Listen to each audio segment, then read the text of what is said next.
Hello, Professor David here again with another video for you today. Today's video, once again, guys, I'm always looking to see what people are putting out there because the information that's being given to you is important. This video is on edge weapons. To another level. Let's hit it. To another level.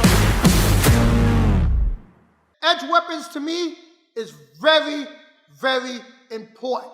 Why? Because you're telling someone, you are training people what not to do and what to do against a person with an edge weapon and what to do if you have an edge weapon. 99% of the time, you probably won't have one. They will have one. And you have to defend yourself against somebody who's have a knife. Now, how skillful are they with the knife? No one ever talks about that, okay? No one ever says to you, a person with skill will do this. A person with no skill will do this. How to identify a person who has skill and training with a knife versus a person who don't? They all act like the person with the knife has no training, no skill, totally emotional, and you're going to be able to do whatever the hell you want to do. This particular video I seen was a guy teaching a woman how to disarm a man with a knife. Now, I have to pause when I say that because I'm going to repeat myself. He's teaching a woman who don't train, who don't work out, how to disarm a man with a knife who's enraged. That alone should tell you enough. I don't even need to go say anything else. But I'm making this video because when I seen it, it made me sick. Are you tired of being lied to? I made a video. Are you tired of being lied to? You got to ask these guys, people who are out there making videos, you got to comment and say, are you a comedian or are you a serious martial artist? Are you trying to get people killed or are you trying to save lives? What the hell are you trying to do? But you need to really ask them that. And you yourself need to be aware of the content you're taking in. Because either these people are giving you information that's going to help you or they're giving you information that's going to hurt you. And if they don't have no good information, they shouldn't be giving information to anyone. Let them go out there and put their life on the line with the crap that they put online to show people.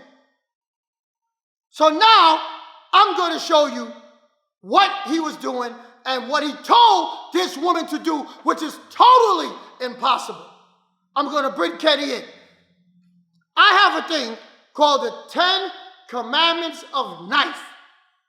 The 10 Commandments of Knife, offense and defense. Why? Because there are rules, guys. There are rules what to do. There are rules what not to do. Every country you go into have a different set of rules. Every state you go into have a different set of rules. And if you don't understand the rules, there are punishments if you break the laws and break the rules. Just like knife, there's a punishment. So you don't know the 10 Commandments of self-defense? I advise, contact us, get with us. We'll be doing seminars in the future on knife. If it's in your area, participate. Because I'm telling you, my information is tested and proven. If it has not worked or do not work or it will not work, it gets thrown in the garbage. The only thing that we train is stuff that works, that have value. Realism. I'm not a clown. I'm not a clown. Kenny's not a part of the circus. We're not here showing you tricks just so we can get likes on YouTube and Instagram. I'm not here to entertain you. Here to give you something of value. First things first. This man told a woman to disarm. Okay, how much distance do I need to disarm? When I am in the proper distance to disarm, a knife or a gun.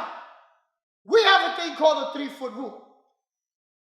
If the person showing you edge weapons do not talk to you about the 3-foot rule, you should say, thank you very much for your information, and walk the hell out.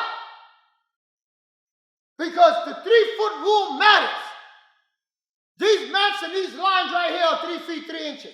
If we're on these lines, we're stepping on the line. Kenny cannot nudge that knife into my body. Cannot! It's impossible. He's 3 feet away. But it doesn't matter what foot he uses. If he steps into the 3-foot rule, now he's in distance to plunge 1 foot, 1 step, the knife into my chest. Switch legs, Kenny. He can still plunge the knife into my chest. So I know 3 feet matters. If he breaks the 3-foot rule, I know I am in danger. Outside the 3-foot rule, I still have enough time. I have enough time to judge, make up a strategy, see if he's coming left or right, what type of strike is he coming with, overhand, underhand, cross, so I know what proper technique to use. Kenny has on a diaper. This diaper is part of our full impact suit. Because we do full impact knife training. We do full impact training. Those videos are coming later for you. Okay? Training video for you. Just to give you an understanding of what I'm talking about. If Kenny steps into the 3-foot rule, in order for him to stand, put your foot there, Kenny. No one is just going to hold a knife here and stab. Just stab. No one's going to do that. He wants maximum power, maximum thrusting power to cause the amount of pain, the most pain he could possibly cause. So he's going to grab him and now generate maximum power. Because I want to lunge this blade right into his heart, to his stomach. To his now, before he even grabbed me, when he steps into, boom, I can use my legs. Why? Step in slowly, please. My legs are longer than Kenny's arms.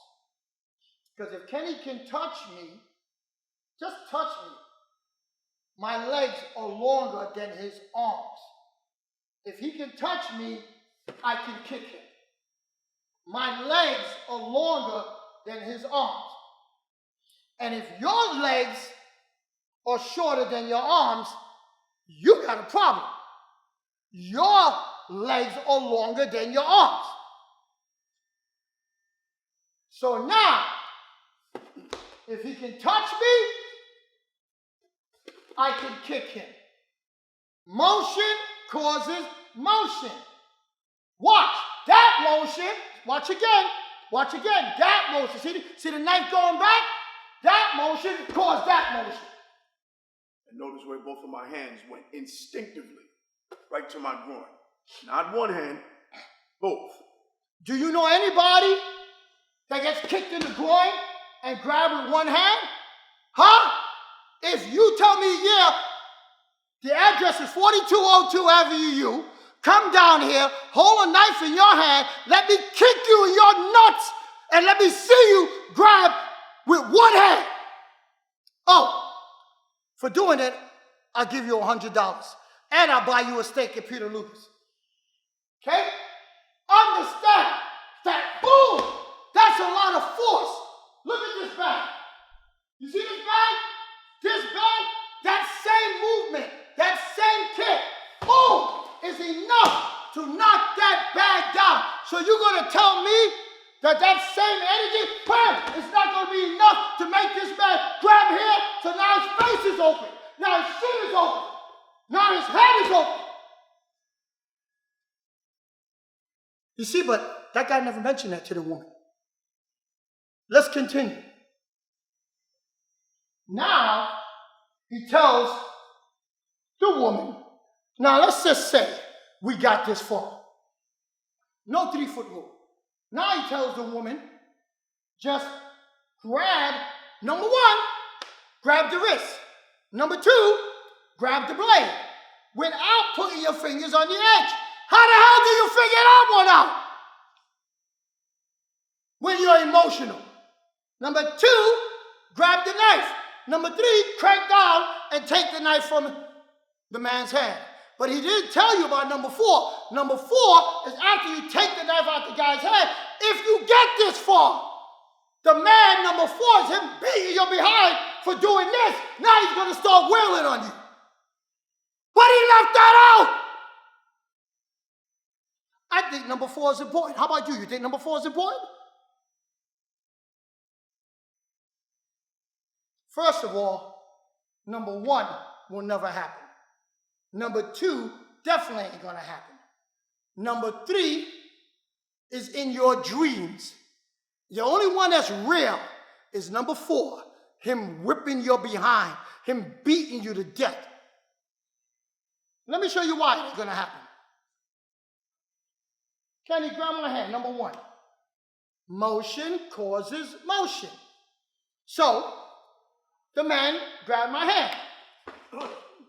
Now, see, I'm the bad guy now. You're the lady who tried to grab the man's hands. You just got kicked in your groin. And a man or woman, you still react the same.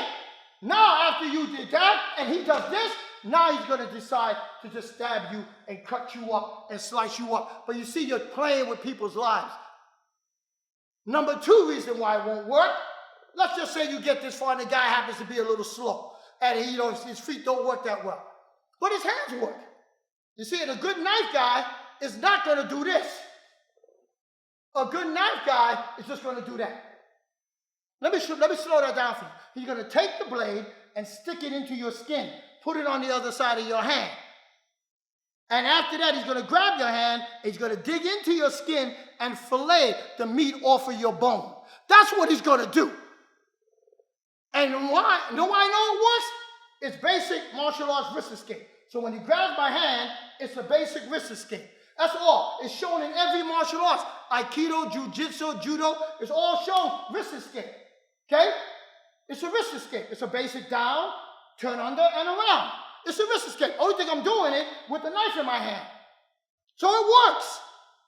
And then I'm going to carve you up and stab you and cut you and hit you and cut you. You see? But the guy didn't tell that to the woman. He said, just do this. Guys, don't let anybody blow smoke up your behind. It is time for you people to start calling these frauds out. Call them out. Say, ask them a question. Are you a comedian or a serious martial artist? Are you entertaining me or are you showing me something of value? Call them out. Enough with the BS already. Because you're messing with people's lives. Decide what you want to be. A real martial artist or a goddamn clown. But you can't be both.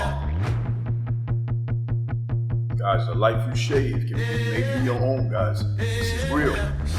Don't forget, like, comment, subscribe, share it, smash that like button. Thank you very much. And if you want information on our seminars, our knife seminars, we got one coming up. If you're in the area, participate.